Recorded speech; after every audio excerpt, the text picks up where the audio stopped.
Hello everyone, అందరికీ good evening. Welcome back to my channel. నేను మీ లక్ష్మి. ఎలా ఉన్నారు? నేనైతే చాలా చాలా బాగున్నాను. అందరికీ రాఖీ పౌర్ణమి శుభాకాంక్షలు. ఇగో చూడండి, మా ఇంటి దగ్గరికి అయితే చాలా కోతులు వచ్చేసాయి ఈరోజు. చాలా రోజుల తర్వాత ఈరోజు మళ్ళీ వచ్చాయి. అక్కడ దూరంన ఉన్నది ఒక రూము పైన నన్నే బెదిరిస్తుంది ఆ కోతి అయితే. పక్కనే వాటర్ ట్యాంక్ ఉంటుంది, మాకు చింత చెట్టు కూడా ఉంటుంది దగ్గరలో. చింత చెట్టు పైన వాటర్ ట్యాంక్ పైన మంచిగా ఆడుకుంటున్నాయి. వాటి పిల్లలతో సహా వచ్చినాయి. అమ్మ కొన్ని బియ్యం అటు వేస్తే బుక్కినవి, మళ్ళీ ఇంకేమన్నా వేస్తారేమో అని చెప్పేసి మళ్ళీ వచ్చింది. హై జంపులు లాంగ్ జంపులు కూడా వేస్తున్నాయి వాటర్ ట్యాంక్ నుండి ఆ రూమ్ మీదకి, వాటి పిల్లల కోసం అని. భలే ఆడుకుంటున్నాయి. నాకైతే భలే సరదా అనిపిస్తుంది వాటిని చూస్తుంటే.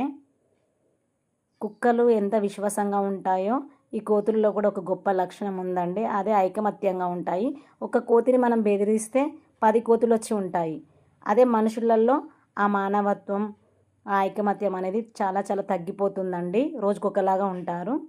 మనుషుల కంటే జంతువులే నయం అంటారు కదా, అదే నిజం. ఈ కోతులు అయితే స్వేచ్ఛగా ఆడుకుంటున్నాయి. భలే అనిపిస్తుంది. పాపం ఆకలితో ఉన్నాయి, అందుకే అటు ఇటు తిరుగుతున్నాయి.